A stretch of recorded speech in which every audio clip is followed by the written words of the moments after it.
Hola, ¿cómo estás? Quien te habla, Benjamín Vega. Te doy la bienvenida al programa Gracia y Paz. Hoy vamos a tener un programa bien entretenido, como siempre. Vamos a estar estudiando el libro de Romanos.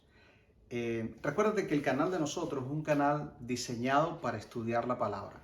Pocas emociones, pero mucha enseñanza. Entonces siempre es bueno que tú agarres una libreta, un papel, un lápiz y tomes nota. Aunque yo no uso referencias de afuera de la Biblia, yo lo que hago es leer la Biblia. Entonces yo te ayudo a entender las cosas que a veces te es difícil entender porque hay que leerlas con calma, con pausa y hay que entender el estilo literario, en este caso el apóstol Pablo. Entonces vamos a estar leyendo. Yo hice un pequeño bosquejo para que puedas entender esto y lo hice en Romanos capítulo 6 del verso 1 al 11, que es el que vamos a enfocarnos y vamos a estudiar hoy, habla de doctrina.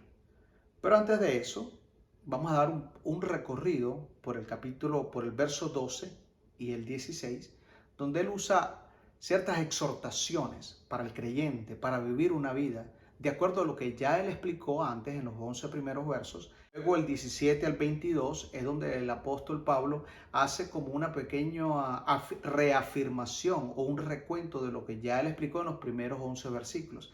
Y el verso 23 del capítulo 6, él hace dos afirmaciones muy poderosas que son lo que le da la base a esta enseñanza. Pero más que la base es aclararlo porque es el que trae confusión en todo lo que Pablo ya ha enseñado y es donde tenemos grandes problemas. Entonces, dice así Romanos 6:23. Porque la paga del pecado es muerte, mas la dádiva, el regalo de Dios, es vida eterna en Cristo Jesús, Señor nuestro. Entonces, el asunto aquí es definir si yo tengo la vida eterna, si yo escojo porque el Señor me atrae, agarrar el regalo de Dios, que es la vida eterna, y en mi caminar yo peco, según la Biblia, la paga del pecado es muerte. La palabra muerte es separarse de Dios, es lo contrario a la vida eterna. Entonces quiere decir que yo pierdo la vida eterna. Luego, más adelante, yo me arrepiento, como sugieren muchos por allí, me arrepiento y recobro la vida eterna. Pero 2 días después cometo un error, cometo un pecado, digo una mentira, pues me llena el corazón de envidia, de celo, contienda, de avaricia, de cualquiera de estas cosas y vuelvo a morir y vuelvo a perder la vida eterna. O sea, suena un poco chistoso, pero es la realidad, es como lo enseñan, es como lo hemos aprendido y se hace como un círculo vicioso y de alguna u otra manera aprendemos a vivir una vida hipócrita. Entonces es un poco difícil para mí entenderlo, pero cuando estudiamos la Biblia, y yo creo y estoy convencido que el Espíritu Santo nos va a ayudar a entender cuál es el corazón de Dios de verdad. Entonces vamos a enfocarnos en los primeros 11 versículos y luego le vamos a dar un recorrido a los otros versos, pero quiero que nos enfoquemos en esto. ¿Qué pues diremos? Dice el apóstol Pablo. ¿Perseveraremos en el pecado para que la gracia abunde? Él viene hablando de la gracia en el capítulo 5. Entonces él llega aquí. Recuerda que cuando se escribió la Biblia se escribió sin versículos y sin capítulos, o sea, se leía una carta corrida. En este caso, pues los han puesto para facilitarlo, pero a veces interrumpen la idea del pensamiento. Entonces nosotros tenemos que entender eso. Él viene hablando de la gracia y dice en el verso 1, ¿qué pues diremos? ¿Vamos a seguir en el pecado para que la gracia abunde? De ninguna manera. Y aquí es donde esto nos da bastante luz y da principio a todo el resto de la enseñanza, porque él dice de una manera afirmativa, porque los que hemos muerto al pecado, ¿cómo viviremos aún en él? Y esta manera de afirmar de que hemos muerto al pecado y por eso no podemos vivir en pecado, es como cuando te dicen, por supuesto, tú eres su madre, tú lo amas. Es una afirmación que no tienes manera de cómo negarlo. Ahora, hay personas que aquí también interpretan, dicen, bueno, sí, es que esa es mi decisión. Yo he tomado la decisión de morir al pecado. No, no, aquí no tiene nada que ver con tu decisión o con tu voluntad. Esta es la obra del Espíritu Santo. Y te lo voy a demostrar porque lo sigue explicando. Dice así, en el verso 3, ¿o no sabéis que todos los que hemos sido bautizados en Cristo Jesús, hemos sido bautizados en su muerte.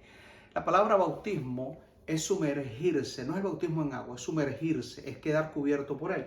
Esto es un ejemplo de bautizo.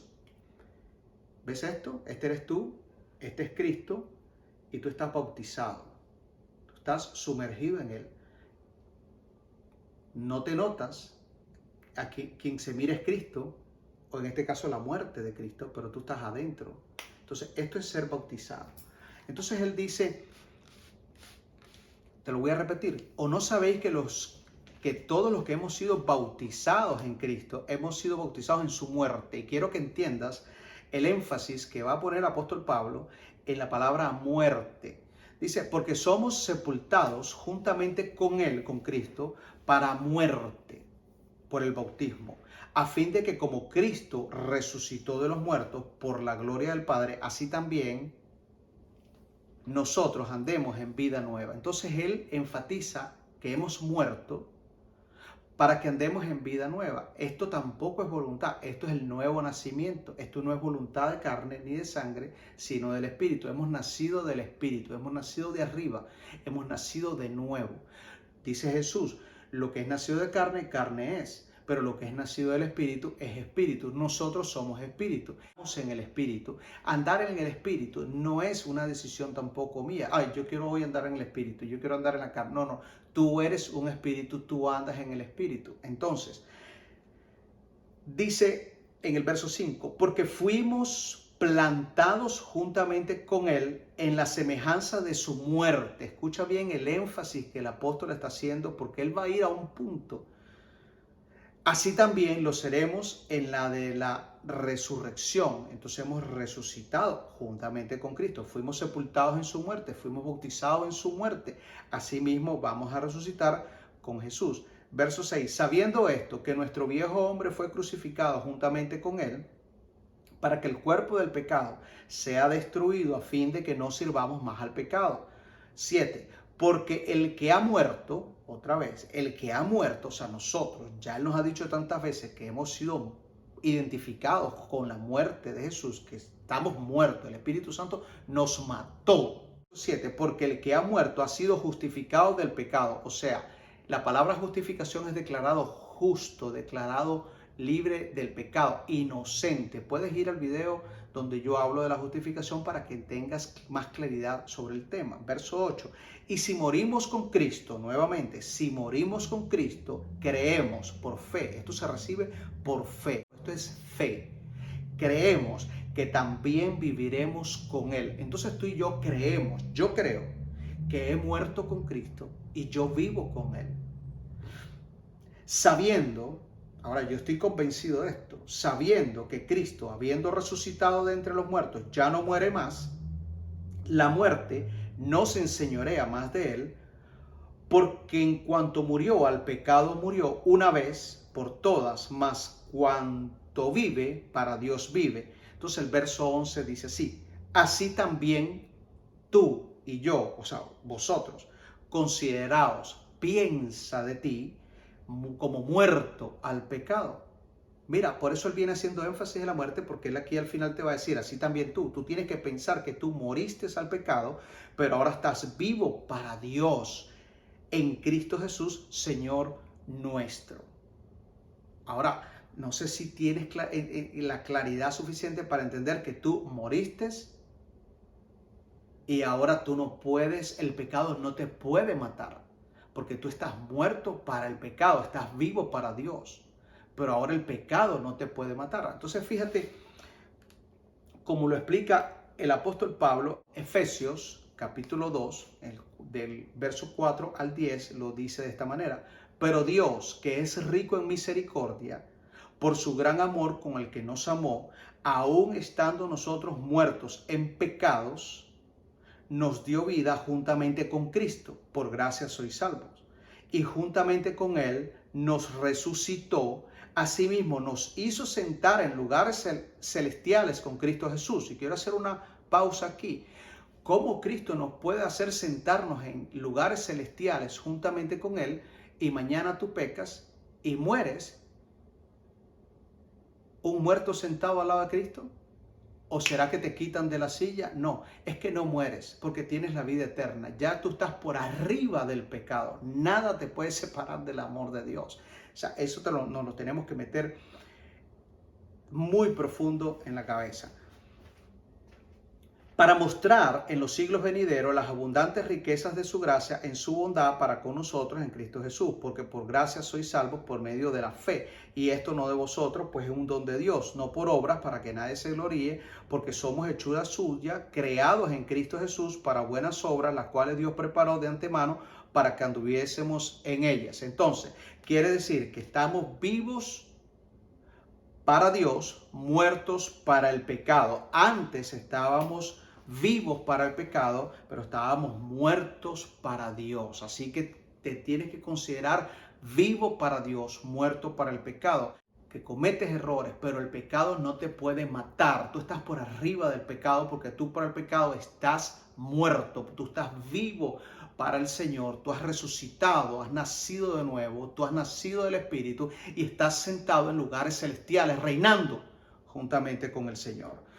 Juan capítulo 5, verso 25, Jesús hablando, dice, de cierto os digo, viene la hora y ahora es cuando los muertos oirán. Recuérdate, estabas muerto, pero oíste un día la voz del Hijo de Dios y los que la oyeren vivirán.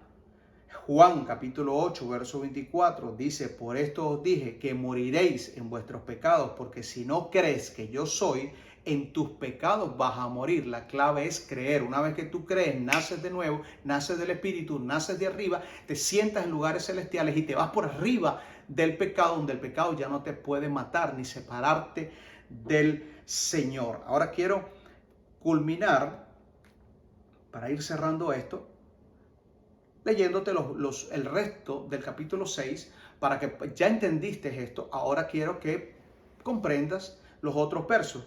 Dice, verso 12, no reine, pues el pecado en vuestro cuerpo. Es una exhortación del apóstol. El verso 13 dice, ni tampoco presentes tus miembros al pecado como un instrumento de injusticia. Verso 14, porque el pecado no se puede enseñorear de ti. O sea, no te puede matar. Verso 16, no sabes que si te sometes a algo como esclavo para obedecer, eres esclavo, ya tú no eres esclavo de él, ahora tú eres esclavo del Señor, tú le perteneces a Dios. Entonces él te exhorta a que modifiques tu manera de vivir y que modifiques tu manera de percibir las cosas. Pero lo que yo quiero hacer énfasis en esta noche es que debemos quitarnos el temor, el miedo, aquella duda que teníamos de que podemos perder en algún momento el regalo de Dios, que es la vida eterna, que nos la quitemos. El que nació de nuevo es nacido del Espíritu, tiene la vida eterna, y ese que tiene la vida eterna está sentado en lugares celestiales. O sea, lo más importante es ir eliminando, entender el concepto de que hemos muerto, de que estamos por encima del pecado. Entonces, cuando leamos Romanos 6, verso 23, porque la paga del pecado es muerte, entender que esa muerte no es para nosotros, porque ahora nosotros estamos por arriba de eso, porque hemos muerto con Cristo, hemos sido sepultados con Cristo y hemos resucitado juntamente con Cristo para una vida nueva, una vida espiritual. Hemos nacido de arriba, estamos por arriba del pecado. Quiero ser bastante enfático en esto para que podamos caminar en esa libertad.